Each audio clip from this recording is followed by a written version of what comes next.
Our group Vocational and Service Exchange team. Earlier this spring, you saw the team from Taiwan. They gave a presentation to us. And also earlier this spring, we sent 4 non-Rotarians and a Rotarian leader to the island and nation of Taiwan. The team is composed of 4 non-Rotarians and 1 Rotarian team leader. And our next exchange is going to be to Germany next year. And if you're interested in volunteering as either a team leader or know a non-Rotarian that wants to be a team member, let myself or Patty Sturck know. Our club sponsored one of the team members, Claire O'Brien, and you'll hear a little bit from Claire in a little bit. But now I'd like to introduce our Taiwan team leader, Rotarian Kent Wiedemann. He's retired from the U.S. Department of State and retired U.S. ambassador. And he is a member of the Rotary Club of Lidditz, and he's traveled extensively, including a year in Taiwan prior to this exchange. And now I'd like to introduce Kent, who will introduce his team. Kent?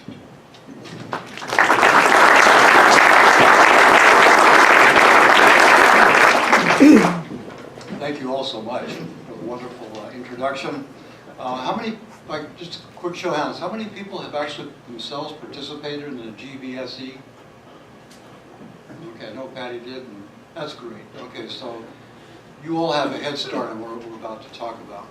Also, look out at the audience here, and as I just participated in this wonderful lunch, it strikes me that among all the various clubs within our district that we have talked to thus far, you are not just the largest, but you're certainly the apparently most organized. and that's nice. And I must say that having come back from Taiwan, one thing with which we were extremely impressed was the extent to which all of our Taiwan friends were in the Rotary in particular, extremely well organized.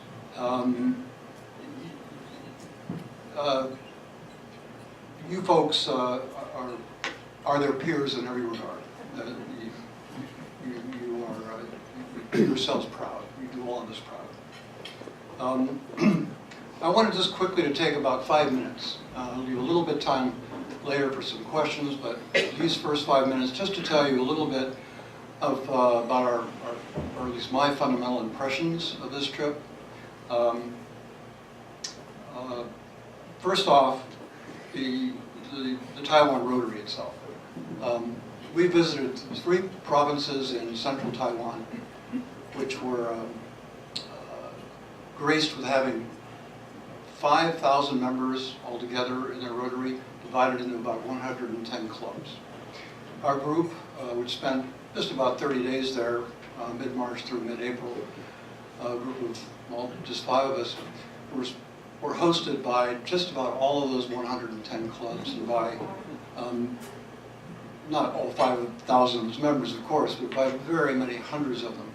Every 3 days, each of us in our group would move to a different host family to be taken care of for 3 days or so. And every movement to a new host family really was also a movement to a new location, a new town perhaps, or part of a town, and to a new, effectively, to the auspices of a whole new club. So in a month or so we were there, we really got around to about all 110 clubs. Now, the Rotary there is so important. It's at the very commanding heights of Taiwan society, politics, business, industry, agriculture, you name it. We were, as a result, given the most in-depth, extensive, intensive, rich experience imaginable, really. I mean, all of us have taken trips around the U.S., countries overseas. Often we go as tourists, sometimes we go on business. And I've done all those things. As pointed out, I was a Foreign Service officer with the U.S. State Department for over 30 years. And posted many, many countries all over the world. I don't think there was ever been a 30-day period in all my life comparable to the 30 days I spent in Taiwan in terms of the sheer amount of activities that I was engaged in, along with my colleagues. We worked from and I say worked, from early in the morning, 12 to 14 hours a day.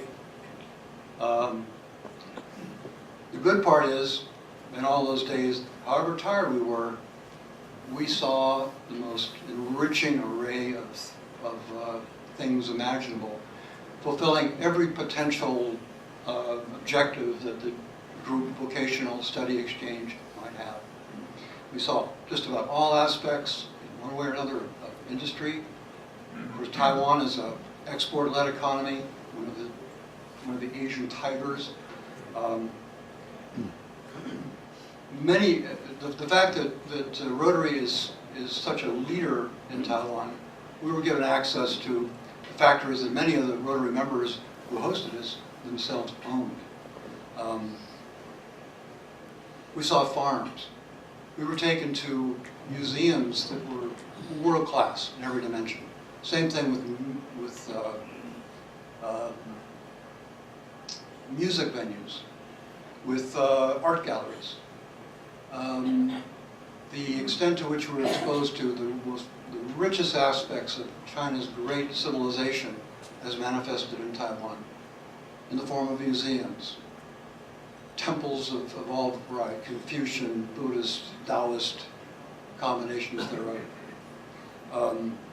Saw the most beautiful countryside. Taiwan is marked as a mountainous country, or island, and truly beautiful in just about all respects. One of the most beautiful natural places of beauty there is called Sun Moon Lake, and we were treated there to about a full day, nice sunny day during one of their national holidays, and we bicycled around that lake, and at the same time, on behalf of one of the members of our group, Duke, who is a sort of a hydraulic engineer and dam safety specialist, we saw the dam that controls the water flows from Sun Moon Lake. And I'm just putting that out there as only one example of the kind of ways in which our hosts would very skillfully take a given experience, a given trip during our time there, and meld, offering us a glimpse of the beauty of their culture and of their island with the substantive nature, brisk and lively nature of their economy, and showing us the skill with which the government there has husbanded their resources in a way that serves the people in the best way, and in the spirit of Rotary, serve the people. But also helps to maintain a foundation upon which Taiwan can proceed into this century and continue to do well by its people.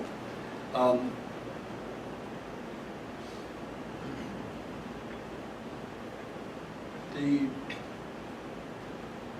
last thing I would say is, compared to my time in Taiwan about 35 years ago, I already mentioned I spent about a year there then.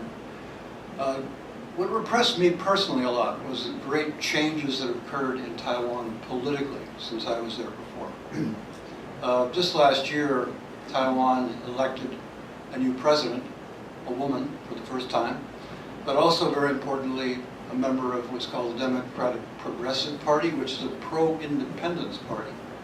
Now, this creates for Taiwan a whole new set of challenges with regard to their close neighbor, 110 miles across the strait, that big nation of 1.3 billion people we call the People's Republic of China, which still sees Taiwan as a renegade sort of breakaway province, and has put a lot of pressure on Taiwan to come back into the fold, if you will, become part again of China.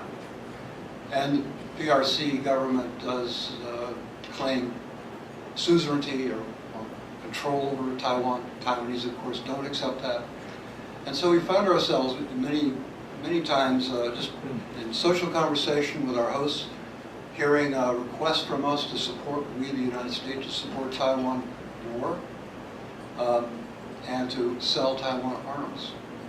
And you might note from the news just last week, in fact, we did make an arms sale to Taiwan, defensive arms, about $1.8 billion worth, and the People's Republic China protested very strongly, as they do every year when we do that. We're the only country in the world that supplies Taiwan with defensive weapons to ensure that should they ever be pressured by the Chinese across the straits to join against their will, that is to join the larger China, if you will, they have the means, defensive means to maintain their independence. And we always will stand by their side to help them do that. With that, I have many more things I would have said, but I'm afraid I've overstayed my welcome. My colleagues, who I will now introduce, also have many things to talk to you about and show you. First of all, let me introduce Claire O'Brien, who you may already know. Also Lisa Howald. And finally, Duke Randall. Duke's up next. Thank you, Ken. Thank you, everyone, for having us. And thank you to District 7390 for sending us on this trip. It really was an amazing opportunity for us all. It was my first experience traveling overseas, and I couldn't have asked for anything better that came out of it. No, if you can open up, you got it, Claire? Thanks. The first thing I am going to talk about when the slide comes up, as Ken pointed out, everybody wanted to do anything we could. If we expressed an interest in anything that wasn't on the itinerary, they did anything they could to make it happen.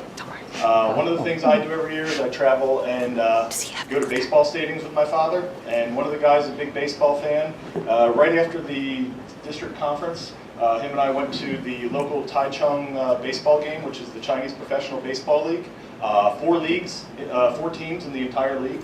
And it was an experience where American baseball, you sit around and you watch the game. Taiwanese baseball, they get the drums going, they got dancers, they got horns going, they're trying to make something happen. It was something. The first thing that stood out to me, motorcycles are one of my passions. And we have them here, we see people ride, but there it's a way of life. With the tropical climate, everybody has 2 wheels and a motor. The 2 gentlemen up in the corner are DK and Lon. They're a couple of Rotarians. And at the Rotary conference, they learned that I was a motorcycle nut just like they are, so they swept all of us off in the van, and we ran to the Harley-Davidson dealership.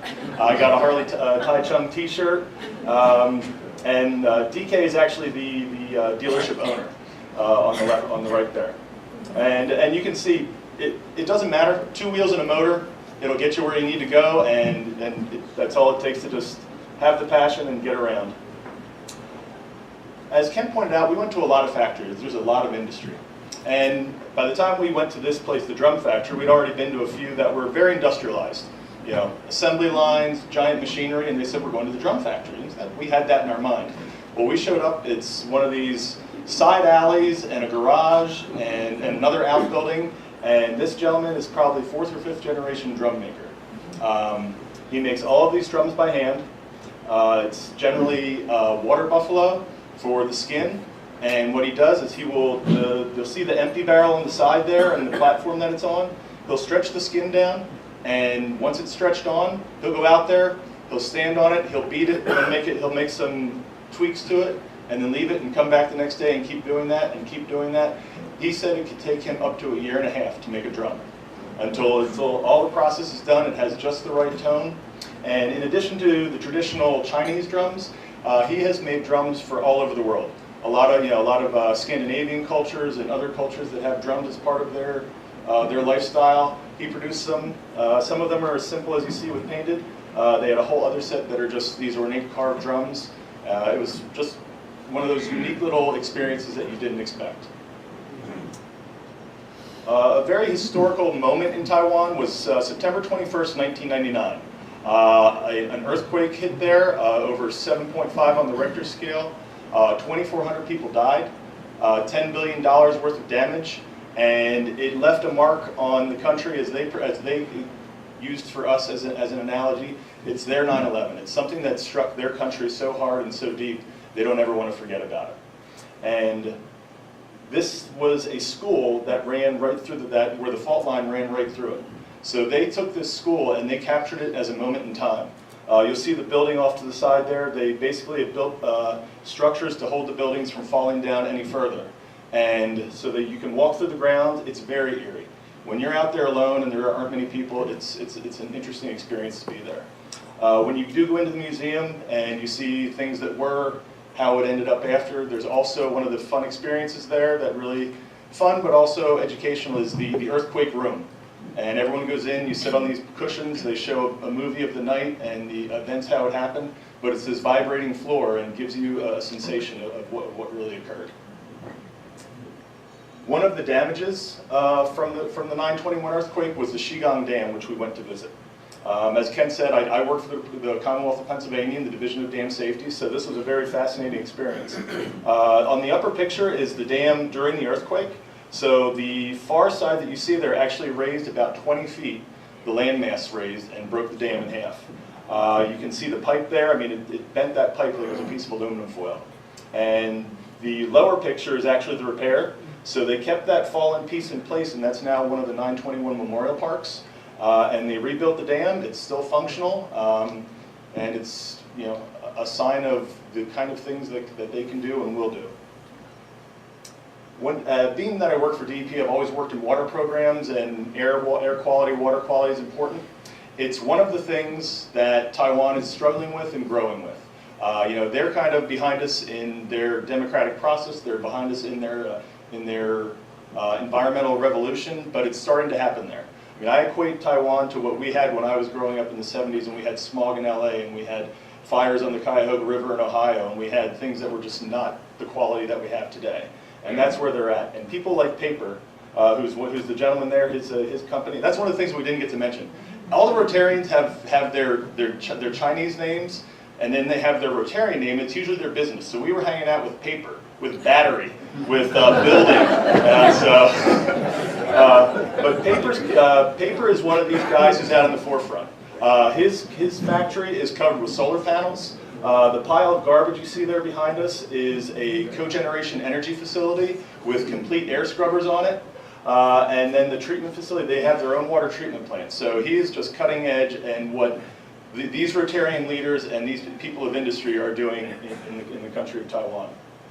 One final thing, Alice. Alice was this wonderful 18-year-old child who told us her story of her Rotary exchange to Brazil and how it transformed her life. And that's one of the places where it all started to click for me of, the people were great, this is great, but what Rotary does on an individual level for people, what Rotary does on an international level for people, and I'll never forget our time with her. Claire and I had a blast. We took a walk through the farm, and it was a great experience.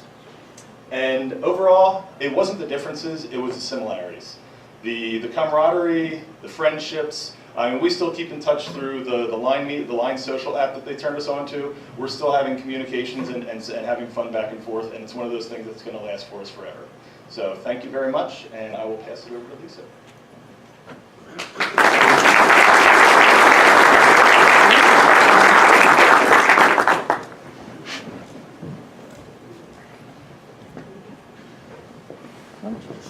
I will. Thank you, Claire. You're welcome.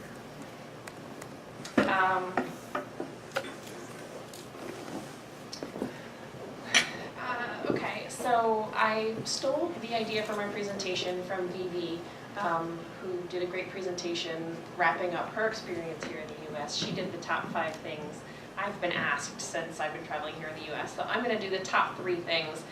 First, the top 3 things I was asked while I was in Taiwan, which I think gives kind of an interesting idea of Taiwanese culture. The question that I was asked by literally every single person that I met, often the very first question that I was asked was, are you married? Wedding bands are not common in Taiwan, so if you want to know if someone's married, you gotta ask them. And it seems like it's a very traditional culture. I did not meet very many people my own age who were not married. In fact, I only met one woman my own age who was not married. She told me she prefers dogs to kids. Not everyone is 100% traditional. Another question I was frequently asked in Taiwan, as Kent mentioned, was do you support Taiwan's independence? He explained a little bit about the position that they're in, and people were very, very interested in the opinion of the average American on the street on whether we supported Taiwan's independence. And you know, we tried to answer honestly without also speaking for our entire nation. And another question that I was asked by nearly every single person that I talked to in Taiwan was, can I take your picture? Everybody wanted to take our picture. Of course, the Rotarians that were hosting us wanted to take our picture at every museum, factory, and otherwise that I visited. That's ivory, by the way. Many people have asked me, is that food? No, that's not food. That's a carved piece of ivory. I need to move it away from the fish picture. But yes, we had our picture taken many, many times by the Rotarians, by our host families, by people that we just happened to meet, and we lost count of how many times our picture was taken, well upwards of 300. So that was kind of a little bit of an obsession, felt like. And the top 3 questions that I've been asked about Taiwan since my return, of course, the very first thing everybody wants to know is, how was the food? Several of my travel companions loved the food. I really did not. I'm not a big seafood eater, so that was pretty unfortunate for me. But I set myself the challenge of trying everything new that was put in front of me, and I did. I ate 47 things that I had never laid eyes on before. Many of them were fish or sea creatures. Many of them were fungus. Sometimes I couldn't tell the difference. There was also a lot of food that I really enjoyed. They have some fantastic sushi due to the Japanese influence on Taiwan, and there was some of the best steak I've ever eaten in my life, which I was told was actually imported from the United States. Did everyone speak English is something else that lots of people want to know, and as I think someone mentioned, younger people speak English very well. They've been taking English since primary school. They often study abroad in college, Australia, UK, United States. So when we were staying with our host families, I at least was communicating mostly with the children of the Rotarians, whether they were adult children or primary school children. But the Rotarians themselves and the little bit older generation, it was less common to find them very fluent in English. I did not learn very much Chinese at all. In fact, the main word that I remember is 谢谢. That means thank you, and I said thank you many, many, many times to our gracious hosts. And what was the most different? Of course, everybody wants to know, and there was so much that was different. It's extremely crowded in Taiwan. The population density is like 650 people per square kilometer. New Jersey has a pop density of about 450, if that gives you an idea of how crammed in these people are. That makes the traffic really scary. Of course, the food was different. The drinking customs are very different. The religious practices, the way the buildings are built, the agriculture, the toilets are very different. There was plenty to answer that question with, but as Duke mentioned, what was really awesome was everything that was the same. The human connections that I made with the people that I stayed with, going grocery shopping with them and their kids, doing my laundry and hanging it up on the line next to theirs. One of the rooms that I stayed in was a boy away at college whose room was filled with Star Wars paraphernalia. The ways that we connected with people that showed us really what was very similar. Thank you.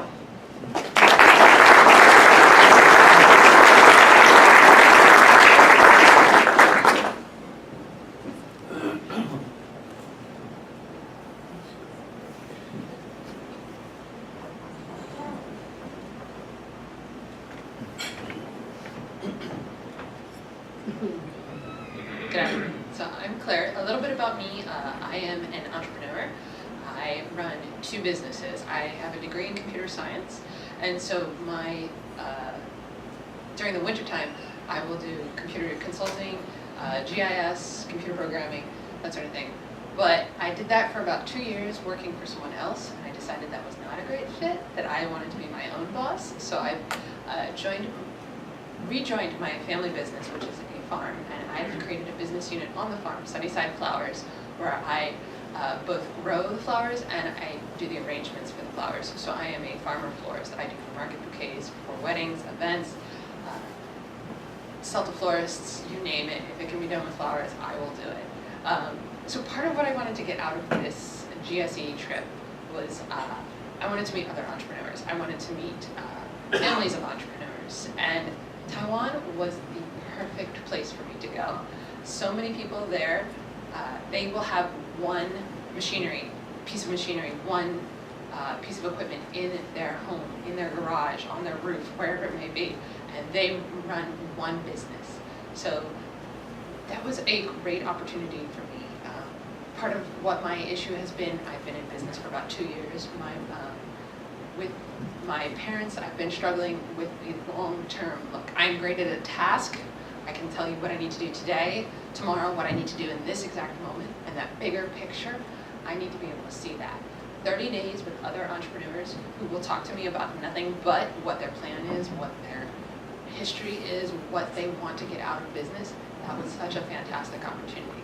So I wanted to show you some of the things that I noticed in Taiwan, some of the differences, some of the similarities. We're whacking you over the head with the same thing, but that's really what we got out of this.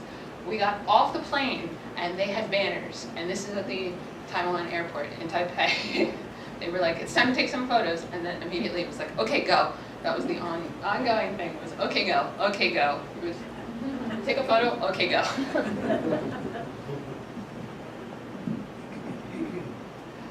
The views were fantastic. It is a mountainous region. Everything is green and lush. Everyone has a garden in their backyard. Even if it's a tiny little succulent garden, they have green space. That is like their primary goal.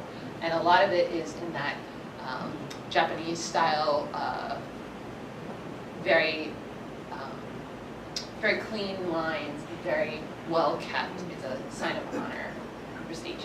In terms of cut flowers, no one had cut flowers in their house. That is not a thing they do culturally.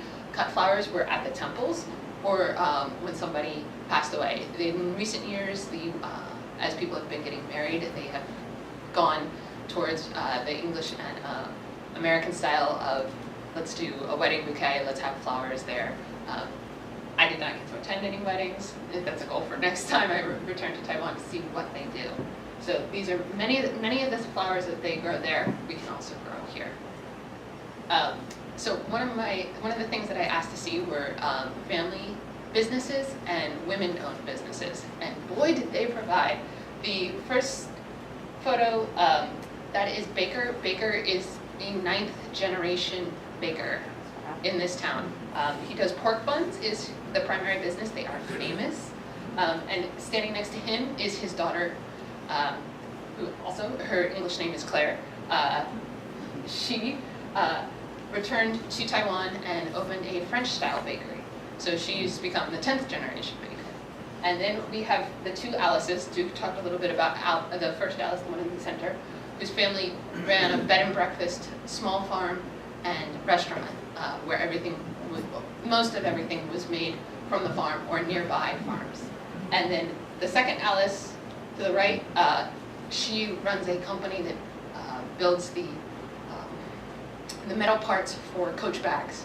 That's her exclusive rights. And then down below was a business owner at a farm and nursery, and the leader of the farmer co-op that I also got to meet. That included about 7,000 farmers. Some of the food was unbelievable. This first photo on the left, that is roasted pork and pickled cabbage. It felt like I was right back in South Central Pennsylvania. We have that almost every single day. That is a quintessential meal. That's a quintessential dish. Most meals had 10 dishes, and you would eat family style from the round table, pull what you wanted. So that was a favorite of mine. Breakfast included tomatoes. That's considered a fruit, not a vegetable. Lots of greenery, and lots of small dishes. It was really great. I really like the food. Sorry, Lisa. Some more differences. That's Harry Potter there in Chinese. So, we're the same all across the world.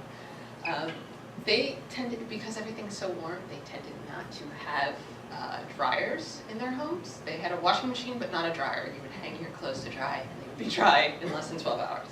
And again, here's a shot of everyone sitting at a round table, eating family style, which I think I sat at 2 square tables the entire time I was there. And those were in people's homes, not at restaurants. There were more, but I wanted to talk about some differences. This is the recycling that they did. You saw some photos of the paper recycling. This is how they managed to do that. And I can only imagine that paper had something to do with this in government, because this is trash, recycling, liquid waste, and vegetable scraps. Like everything you sorted out. There are no public trash cans in Taiwan. You take your trash with you and you dispose of it at home. There's things in businesses. And the other thing that was supposed to be here was a shot of the recycling truck, which is painted school bus yellow. And when it passes by, it sounds like it is the ice cream truck here in the United States. Because they don't let trash sit out. It is so hot there. We were there mid-March through mid-April. It was about what it is now. It's in the 80s to 90s. It is warm year-round, and that's mid-March. That's mid-March. So they can't let trash sit out. They come by about 5 days a week and collect trash. So just that sort of difference and how they cope with that there in terms of culture is so fantastic. So once again, I just wanted to thank everyone for sponsoring us and for allowing us to go on this GSE trip. We'll answer any questions that you